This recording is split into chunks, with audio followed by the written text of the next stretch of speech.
말씀은 성경에서 제일 많이 읽히는 구절, 선교사님들이 선교지에 가서 제일 먼저 번역하는 구절, 성경의 모든 말씀을 다 녹여서 한 구절로 만들려고 한다면 이 구절을 선택하는 요한복음 3장 16절의 말씀을 여러분과 함께 나누기를 원합니다. 우리 예수님께서는 밤에 찾아온 니고데모에게 거듭남이라는 것이 얼마나 중요한지 두 번씩이나 강조하시면서 말씀을 해 주셨습니다. 3장 3절, 요한복음 3장 3절에는 너희가 거듭나지 아니하면 하나님 나라를 볼 수가 없다, 이렇게 말씀하셨습니다. 3장 5절에서는 물과 성령으로 거듭나지 아니하면 하나님 나라로 들어갈 수가 없다. 너희들이 교회 나오고 성경 읽고 기도하고 신앙생활을 하는 이 모든 행위의 가장 중요한 핵심, 열쇠, 기본은 거듭난다고 하는 것이다. 예수님께서 이렇게 강조해 주셨습니다.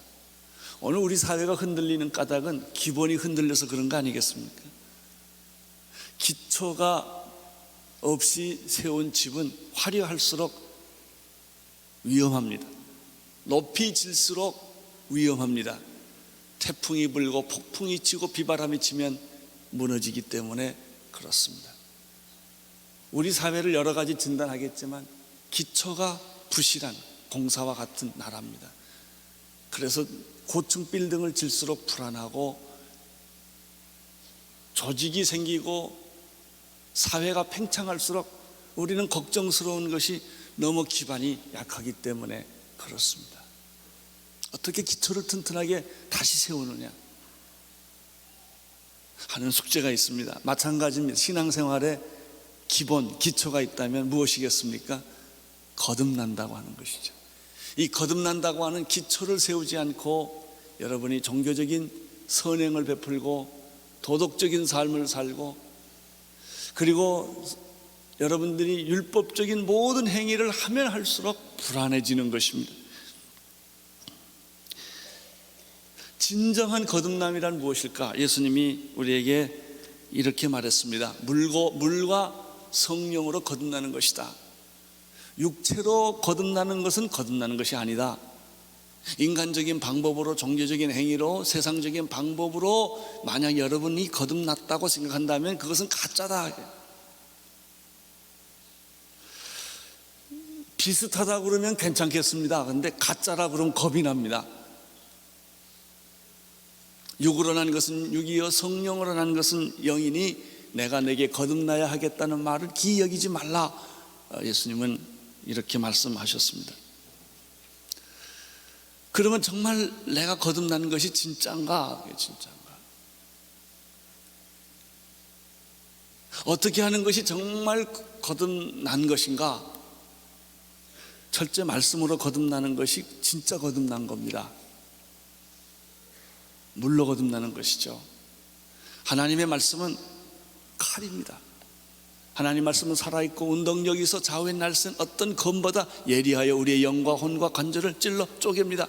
여러분이 만약 설교를 들었거나 말씀을 읽었을 때 그것이 여러분을 찌르지 않는다면, 그것이 하나의 도덕적 교훈에 불과하고 내 지식을 더하는 것에 불과하다면, 수양에 불과하다면 그건 하나님 말씀 아닙니다. 하나님의 말씀은 칼입니다. 검이에요. 그래서 혼돈되어 있는 것을 날카롭게 쪼개는 것입니다. 분리하는 거예요. 세상적인 것과 영적인 것, 하나님의 것과 인간적인 것들을 우리는 다 섞어서 살고 있는 거예요. 말씀이 들어오면 그거는 칼이 되는 것입니다. 말씀은 불이 됩니다. 예레미야 선지자는요, 이 말씀은 방망이가 된다고 그랬어요. 그래서 이 방망이를 내려치듯이 내 영혼을 내려치는 것입니다. 하나님의 말씀은 거울이 돼서 내 자신을 돌이켜보게 합니다. 하나님의 말씀은 등불입니다. 하나님의 말씀은 빛입니다. 그래서 이 말씀이 설교를 통해서 들어오던, 성경 공부를 통해서 들어오던, 여러분들이 하나님 말씀을 개인적으로 읽던 이 말씀이 내게 들어오면 내 영혼을 송두리째 변화시키는 것이 하나님의 말씀입니다. 그 말씀을 통하여 내가 거듭나는 것입니다. 말씀은 썩어지지 않는 씨입니다. 씨를 뿌리면 새싹이 나듯이 하나님의 말씀이 내 안에 들어오면 새로운 생명이 내게 탄생이 되는 것입니다.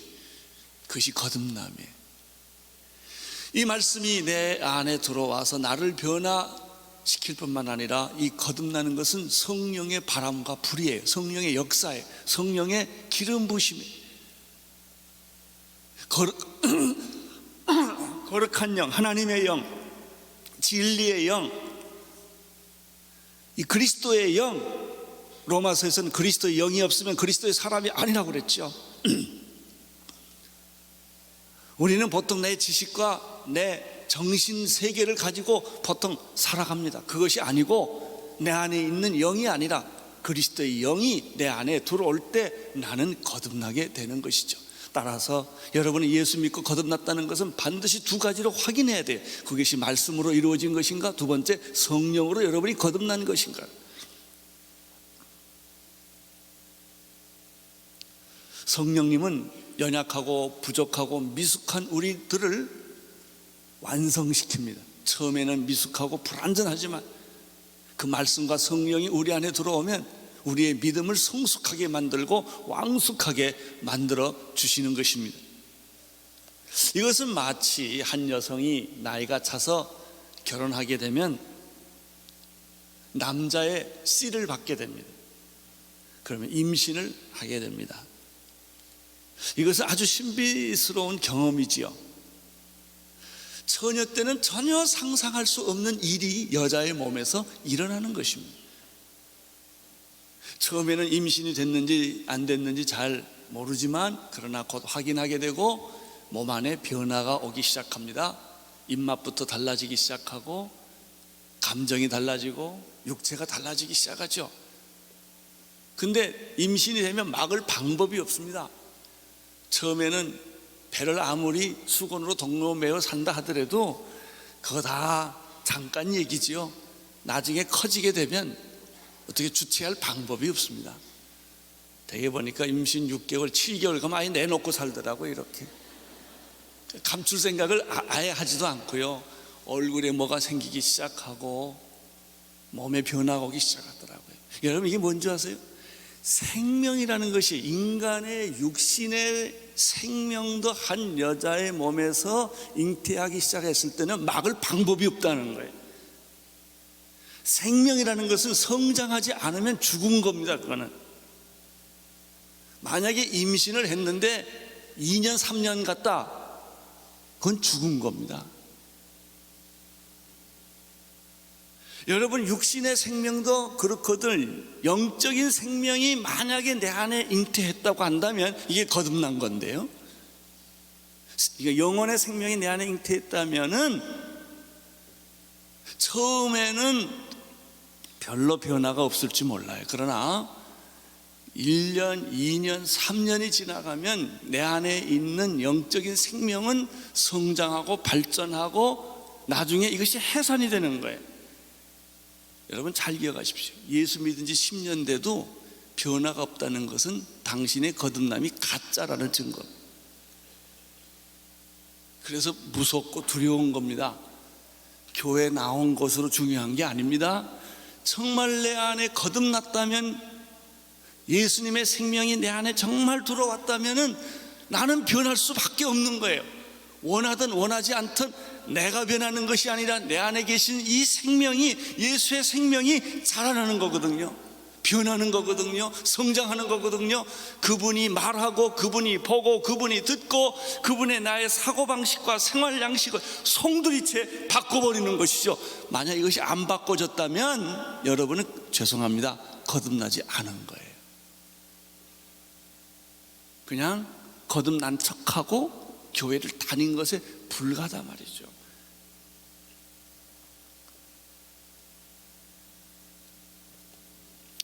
여인의 몸에 생명이 자라면 그 여자를 변화시킵니다. 예수님이 내 안에 들어오면 예수님은 나를 변화시킵니다. 어떤 분은요, 예수님을 변화시키는 사람이 있더라고요. 내가 하도 안 변하니까. 그러면 거듭남의 실체란 뭐냐? 물과 성령으로 거듭나는 것인데, 거듭남의 실체는 새 생명입니다. 남자의 씨가 여자의 몸에 들어와서 만나서 생명체가, 새로운 생명체가 자라듯이 내 안에 예수 그리스도의 생명이 들어와서 접촉이 되면, 수정이 되면 내 안에 이 예수의 생명체가 자라는 것입니다. 거듭날의 핵심, 본질은 생명입니다. 생명체입니다. 여러분, 오늘 아침 혹시 결혼을 잡수시고 오신 분이 계실지 모르겠습니다. 결혼이라고 다 결혼이 아닙니다. 암탉이 혼자 난 결혼은 무정란입니다. 수탉의 씨를 받고 만든 결혼은 유정란입니다. 겉으로 봐서 모릅니다. 깨도 모르고요, 스크램블 해 먹어도 모르고요, 삶아도 모르고, 영양가 분석해도 전혀 분별할 수가 없습니다. 맛을 봐도 모릅니다. 유정란과 무정란은 겉으로 보면 다 똑같이 보입니다. 그러나 부학이나 어미 날개 밑에 들어가서 20일이 지나면 결정적으로 차이가 생깁니다. 한 결안에서는 생명이 나옵니다. 삐약하고 병아리가 나오고요, 한 결안은 썩어버립니다. 우리 다 같이 사람처럼 보이지만은 예수의 생명이 수정된 사람이 있고 예수의 생명이 수정되지 않는 사람이 있습니다. 우리가 60평생 80평생 살 때는 전혀 모릅니다. 그러나 한 사람에게는 생명이 있고 한 사람에게는 생명이 없습니다. 예수를 믿지 않는 사람들은 이런 말을 해야 무슨 소리인지 전혀 알아듣지를 못합니다. 나는 여러분에게 이 아침 시간에 질문합니다. 여러분은 예수의 생명이 여러분 안에 있습니까? 로마서 8장 1절에 보면 이런 말씀이, 2절에 보면 이런 말씀이 있죠. 이는 그리스도 예수 안에 있는 생명의 성령의 법이 죄와 사망의 법에서 너를 해방하였음이니라. 이제 그리스도 예수 안에 있는 자에게는 결코 정죄함이 없나니 예수 그리스도 안에 있는 생명의 성령의 법이, 그냥 예수님 안에는 무엇이 있습니까? 생명의 성령의 법이, 씨가 있다는 겁니다. 예수의 특징은 뭡니까? 하나님의 생명이, 하나님이신 그분이 그 안에 생명이 있다는 것이죠. 예수 그리스도를 믿으면 무슨 일이 생깁니까? 예수의 생명이 내게 접붙임을 받아서 수정이 된다는 걸 의미해요. 그러니까 예수를 믿고도 수정이 안 된 사람이 있고요, 믿어서 진짜 수정이 된 사람, 예수의 생명이 내 안에 들어온 사람이 있어요. 이 차이는 엄청난 차이라고 하는 거예요. 예수님 안에 생명의 성령의 법이 우리 안에 있는 어둠의 세력, 죄와 사망의 법에서 너를 해방하였습니다. 이게 거듭남이에요. 거듭남이라는 것은 예수의 생명이 내게 접붙여져서 껍데기를 다 빼버리고 다시 새로운 생명이 내 안에서 자라나고 있는 이 새로운 생명체, 이것이 거듭남이에요. 이게 기독교인이에요. 이게 거듭났다는 거예요.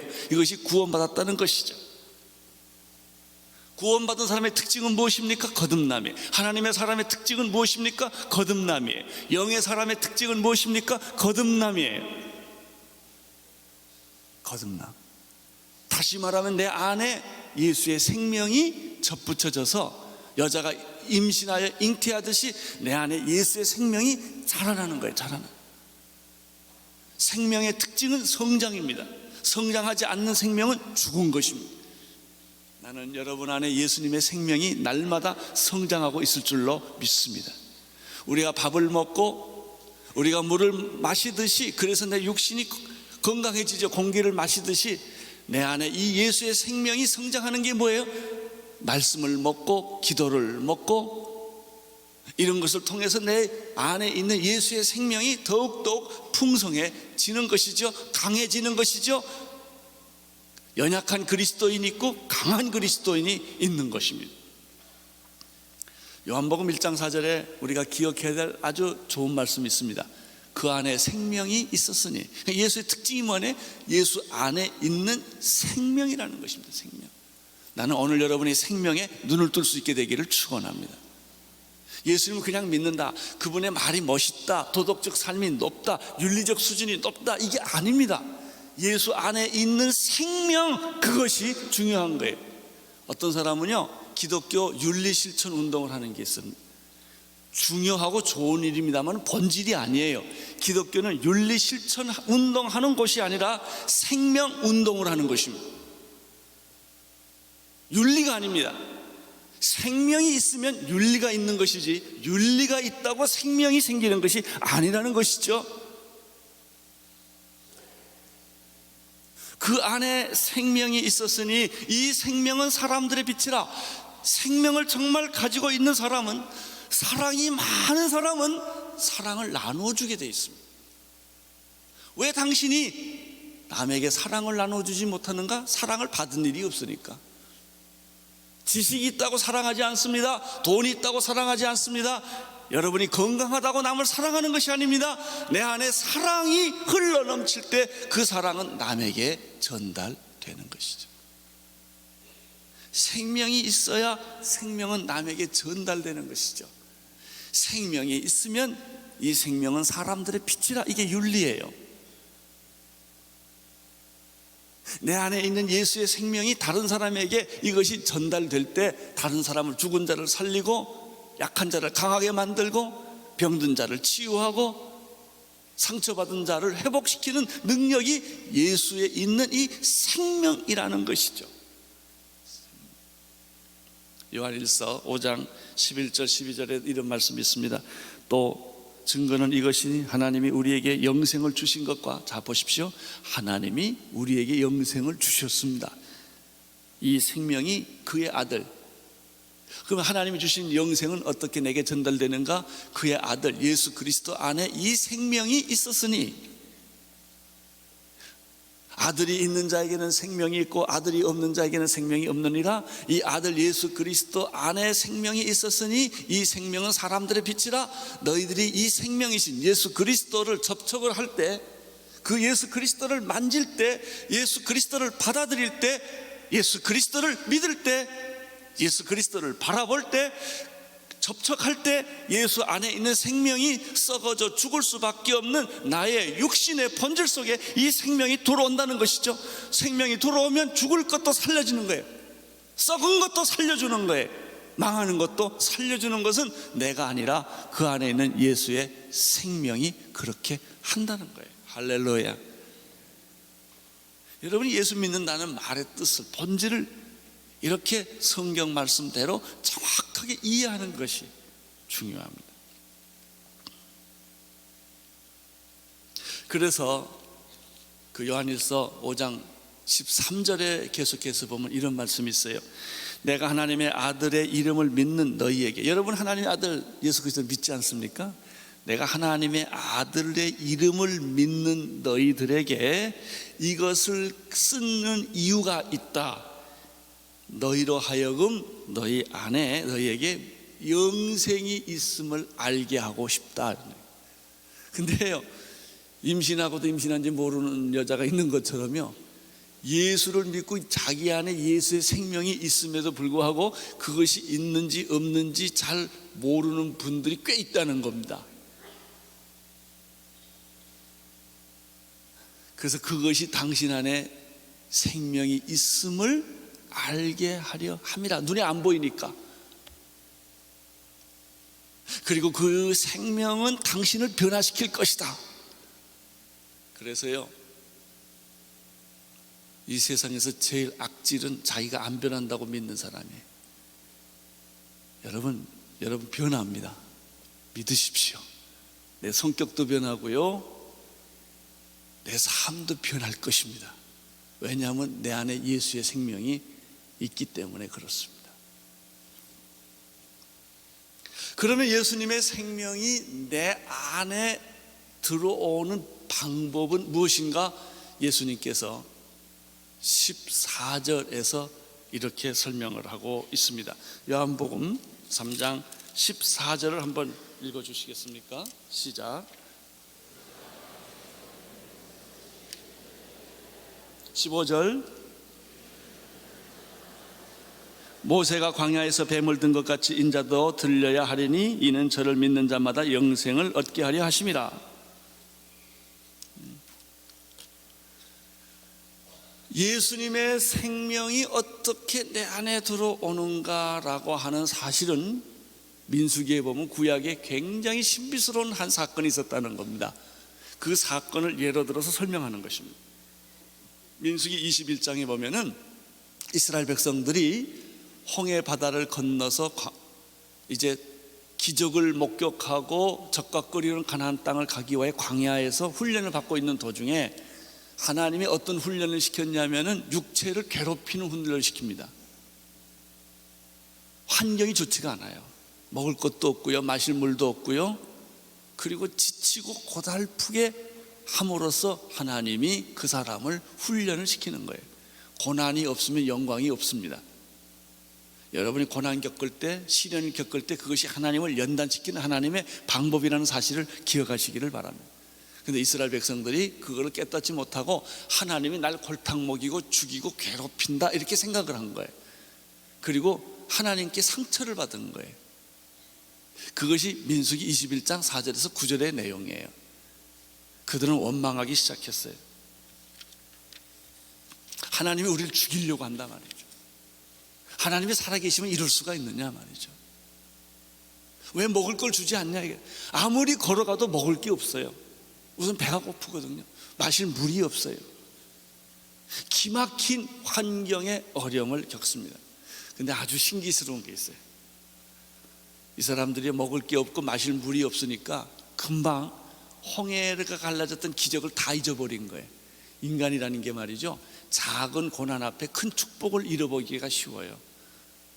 현실적으로 받는 작은 고난, 이것 때문에 남편의 사랑도 의심하고요, 아내의 사랑도 의심해요. 그 애들이 그러잖아요. 애들이 뭘 힘들면 부모님이 자기를 얼마나 사랑하는 거 다 까먹고 막 대들잖아요. 인간이 똑같아요. 바로 얼마 전에 홍해를 가르고 기적같이 이스라엘 백성을 하나님의 불기둥과 구름기둥을 보내가지고 그 축복해줬던 것은 다 까맣게 잊어버리고 하나님이 연단하고 훈련시키는 이 과정에서 그들은 상처를 받은 거예요. 하나님이 날 죽이려고 그러나 보다. 애굽에서 나를 끌어내려서 광야로 오게 한 것은 나를 죽이려고 그러나 보다. 이렇게 오해를 하고 원망하고 불평하고 모세와 하나님 앞에 대들기 시작을 한 겁니다. 그래서 하나님이 이스라엘 백성들에게 손 좀 봐야 되겠다고 그래가지고 불뱀을 보냅니다. 독사에 다 물립니다. 그때야 이스라엘 백성들이 정신을 차립니다. 우리가 굉장히 교만했구나, 우리가 불신앙에 빠졌구나, 하나님을 의지하고 신뢰하지 못하고 하나님의 연단을 이기지 못하고 하나님께 상처받았다고 소리 지르고 모세와 하나님께 원망을 했구나.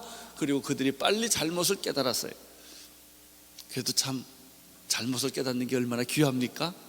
그리고 빨리 모세한테 찾아가서 이렇게 말합니다. 우리가 잘못했으니 하나님께 중보기도해서 우리를 살려주십시오 라고 간청을 합니다.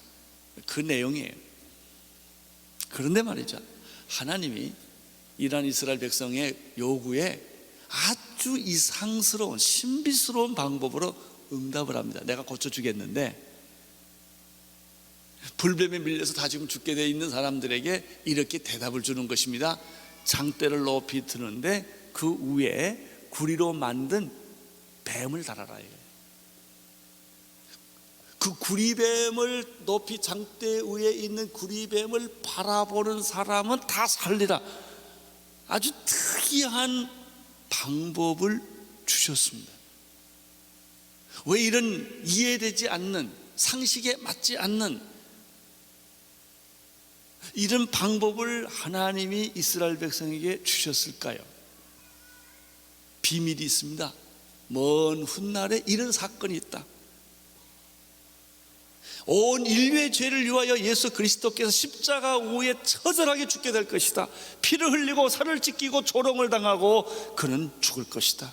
십자가 위에 높이 달려 죽으신 그 예수 그리스도를 누구든지 바라보는 자는 구원을 얻을 것이다 라고 하는 구원의 비밀을 가르쳐 주기 위하여 이스라엘 백성들에게 구약에서 이것을 샘플로 보여주었던 것이죠. 누구든지 장대에 높이 달려 있는 구리뱀을 보는 사람들은 그 불뱀의 독에서부터 다 풀려날 것이다. 이것은 말이죠, 인간의 이성과 상식과 경험에 안 맞는 얘기라는 거예요. 미친 사람의 소리처럼 들린단 말이죠. 그래서 이 접근을 이해를 못하는 거예요. 그런데 이것을 뒤집으면, 그렇지만 누구든지 이것을 믿으면 불뱀에서 자유함을 받으리라. 그리고 실제로 그렇게 구리뱀을 바라본 사람은 다 살아났다는 구약의 증거입니다. 사실이 여기 있어요. 이걸 예수님이 끄집어낸 거예요. 이 설명을 하는 겁니다. 자, 14절 다시 보십시오. 시작. 모세가 광야에서 뭘 들었죠? 뱀을 든 것 같이, 그래서 그 뱀을 본 사람은 다 살아났던 것 같이 인자도 십자가 위에 들려서 죽게 될 터인데, 15절, 이는 저를 믿는 자마다 영생을 얻게 하려 하심이라. 이렇게 얘기하고 그 다음에 16절이 들어가요. 그 유명한 16절, 기독교의 복음의 핵심이라고 하는 16절을 이렇게 기록합니다. 시작. 하나님이 세상을 이처럼 사랑하사 독생자를 주셨으니 이는 저를 믿는 자마다 멸망치 않고 영생을 얻게 하려 하십니다. 그런데 말이죠, 이 말을 듣는 순간에 믿어진다니까요. 이 말을 듣는 순간에 받아져요. 거듭남이란 무엇일까요? 이 말씀이 믿어지는 겁니다. 이 말씀이 깨달아지는 겁니다. 이 말씀이 받아지는 것이에요. 거듭남의 핵심은 16절이에요. 무엇이 거듭났냐? 요한복음 3장 16절의 말씀을 정말 당신이 이해하고 믿고 깨달았다면 당신은 거듭났다, 그런 얘기예요. 이 말씀, 이 성령의 말씀, 이 하나님의 말씀, 이 놀라운 사건, 누구든지 예수 그리스도를 바라보고 믿고 받아들인다면 이 16절의 사건이 당신에게 임하게 될 것이다. 이 축복이 당신에게 임하게 될 것이다. 그리고 예수의 생명이 당신에게 접붙임을 받게 될 것이다. 이 16절을 다음과 같은 각도로 한번 다시 보겠습니다. 구원의 주체는 누구십니까? 하나님이에요. 인간이 구원의 주체가 아닙니다. 역사의 주체는 하나님이십니다. 창세기 1장 1절에 태초에 누가? 하나님이 누구를? 천지를 뭐 했어요? 창조하셨어요. 인간의 문제는 뭡니까? 내가예요. 내가. 휴머니스트라는 게, 인본주의가 뭐야? 인간이 하나님 대신 주인이 된 거예요. 내가 하나님을 믿고 내가 역사를 주관하는 거예요. 그것은 성경과 정반대되는 거죠. 하나님이 역사의 주인이요, 내 인생의 주인이요, 구원의 주인공이십니다. 여러분의 구원의 주인공은 누구십니까? 하나님이십니다. 그래서 하나님이, 그러면 구원의 대상은 누구십니까? 우리들입니다. 세상을, 주어와 목적어를 바꾸지 마십시오. 타락이란 목적어가 주어가 되고 주어가 목적어가 되는 거예요. 하나님이 세상을, 세상이란 무엇입니까? 세상 안에 있는 하나님의 백성들을 의미합니다. 구원의 깊이는 무엇입니까? 구원의 넓이는 어떻습니까? 구원의 높이는 어떻습니까? 구원의 크기예요. 이처럼이에요. 이처럼.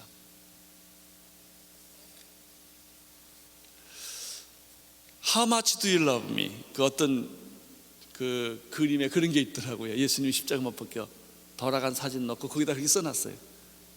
그랬더니 그 밑에다 this much 이렇게 됐어요. 이만큼. 십자가만큼 하나님 우리를 사랑하신 거예요. 십자가는 구원의 깊이요, 구원의 높이요, 구원의 넓이에요. 하나님 우리를 얼마나 사랑하셨는가? 이만큼.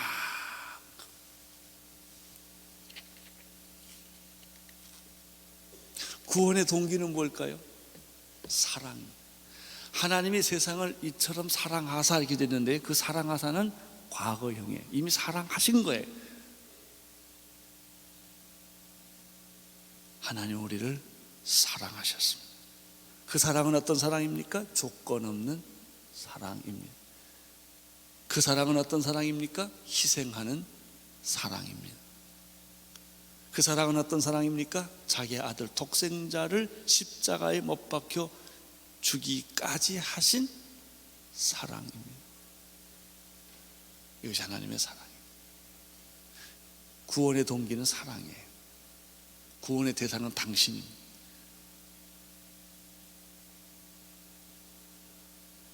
구원의 깊이, 넓이, 높이는 무한대입니다. 그럼 구원의 방법은 무엇입니까? 하나님 편에서 방법이 있고 사람 편에서의 방법이 있습니다. 하나님의 방법은 독생자 예수 그리스도를 세상에 보내주는 것이 구원의 하나님의 방법입니다. 하나님은 아낌없이 자기의 가장 사랑하는 것을 주셨습니다. 독생자를 주시는 것은 하나님의 구원의 방법이었습니다. 그러면 그 하나님의 무한대한 영원한 조건 없는 그 사랑을 내가 받는 방법은 무엇입니까? 믿음입니다. 아무리 하나님이 그 사랑을 내게 베풀어 주었어도 내가 그것을 받아들이고 믿지 아니하면 소용이 없는 것입니다. 여러분, 제가 지난주에도 말씀드렸지만 내가 미국 갈 때요, 비행기를 타면 되는 거지 비행기 안에서 뛸 필요가 없어요. 비행기 안에 무게를 좀 비행기가 무거울까 봐 말이죠, 비행기를 좀 도와준다고 해서 비행기 안에서 짐 들고 있을 필요가 하나도 없다니까요. 짐 드나 거기 노나 마찬가지예요. 여러분이 비행기에 타서 해야 될 일은 엔조이 하는 겁니다. 편안하게 앉아서 주무시고 영화 보고 음식 먹고 갈 때까지 잘 기쁨으로 가는 것이, 그게 중요한 것이지, 여러분이 거기 앉아서 땀을 흘리거나 낑낑댄다거나 애를 쓴다거나 불안해할 필요가 하나도 없는 거예요. 그건 비행기를 탄 목적과 전혀 다른 것입니다. 우리 구원이 그런 것입니다. 내가 구원받았다고 예수를 위해서 내가 뭘 하는 게 아니에요. 내가 십자가 지는 것도 아니요, 그분이 나를 이미 사랑하셨고 구원의 대가는 이미 다 치루었고, 하나님이 내게 원하는 것은 구원을 엔조이 하라는 거예요. 그리고 내가 너에게 약속한 모든 축복을 누리려는 거예요. 건강하라는 거예요. 남을 사랑하라는 거예요. 인생을 멋지게 살라는 거예요. 남을 축복하라는 거예요. 할렐루야. 이게 구원의 삶이에요.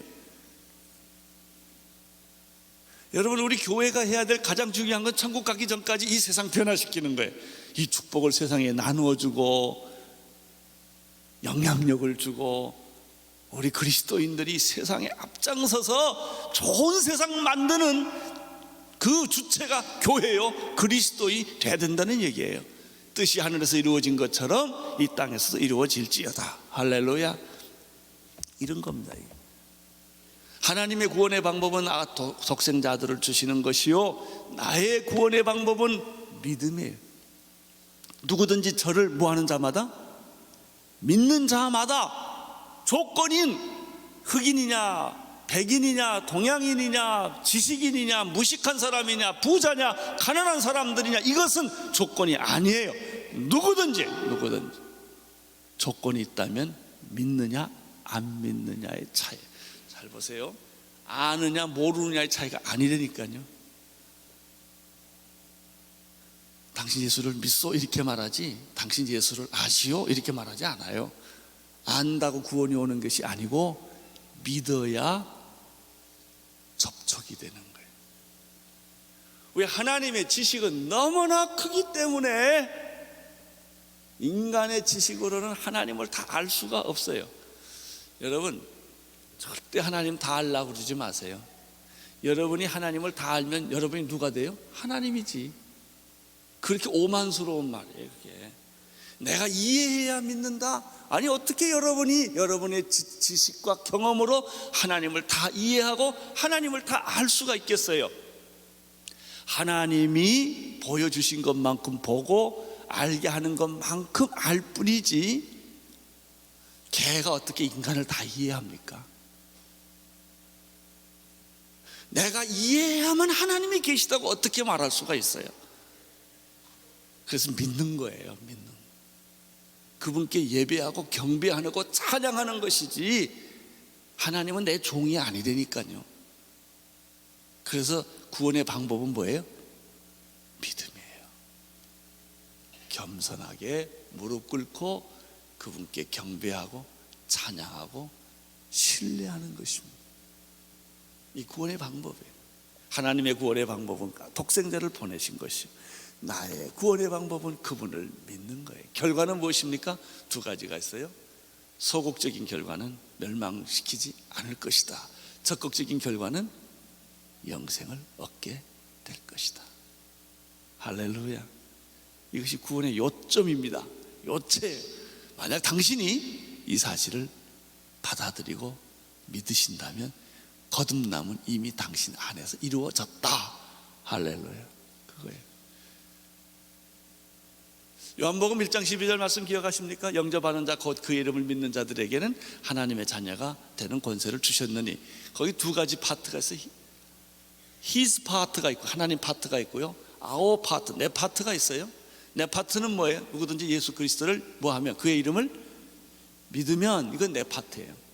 하나님의 자녀가 되는 권세를 주는 건 누구 파트예요? 하나님 파트예요. 당신이 거듭났냐 안 거듭났느냐, 당신이 구원 받았느냐 안 받았느냐는 어떻게 말해야 되냐? 요한복음 1장 12절에 의하면 나는 뭐 했습니까? 거듭났습니까? 당신 예수 믿겠다고 한 거 사실입니까? 다 잘은 모르지만 나 그래요. 믿습니다. 그 아들을 내가 믿습니다. 만약에 당신이 그 고백이 사실이라면 당신 이미 하나님의 아들이 되었습니다. 죄송하지만 이것은 마치 뭐가 똑같으냐면, 결혼 같으면 여보 이 말이 잘 안 나와요. 자기 이렇게 되지, 당신 이런 말은 애 낳고 한참 살다 보면 그 말이 자연스러운 거예요. 예수 처음 믿으면 하나님하고 아직도 서먹서먹거려요. 익숙하지가 않으니까. 그것이 믿음 없다는 얘기가 아니에요. 아직 익숙하지 않은 것 뿐이에요. 이미 당신의 이름은 호족에 들어간 거예요. 당신 하나님의 자녀가 이미 되었습니다. 당신은 이미 거듭났습니다. 할렐루야. 그것을 당신의 입으로 확인하라는 것이죠. 이 근거에 의해서 능력은 나타나는 거예요. 저는요, 결혼했거든요. 누가 나한테 물어보면 나 결혼했다고 분명히 말해요. 왜요? 결혼했으니까. 근데 내가 결혼했는지 안 했는지 확실히 잘 모르겠다 이렇게 말한다면 저는 굉장히 사기꾼일 거예요. 그렇지 않겠습니까? 여러분은 거듭나셨습니까?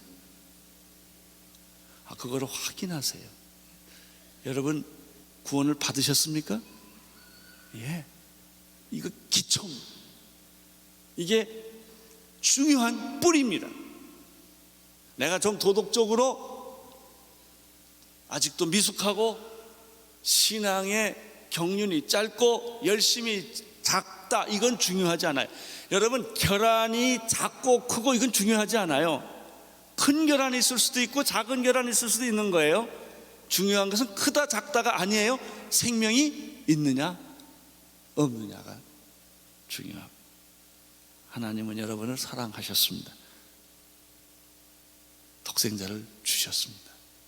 누구든지 저를 믿으면 멸망치 않고 영생을 얻습니다. 오늘 이 구원의 출발을 분명하게 하십시오. 확인하십시오. 그리고 여러분 결혼한 사람은 딴 여자 보면 안 됩니다. 결혼한 여자는 딴 남자 보면 안 돼요. 내가 결혼했으니까. 이게 중요한 기초라는 거예요. 이게 방황이란 말이죠. 시작은 있고 끝이 없는 게 방황이에요. 사랑하는 성도 여러분, 구원의 기초를 분명하게 하십시오. 거듭났습니다. 여러분 하나님의 자녀가 되셨습니다.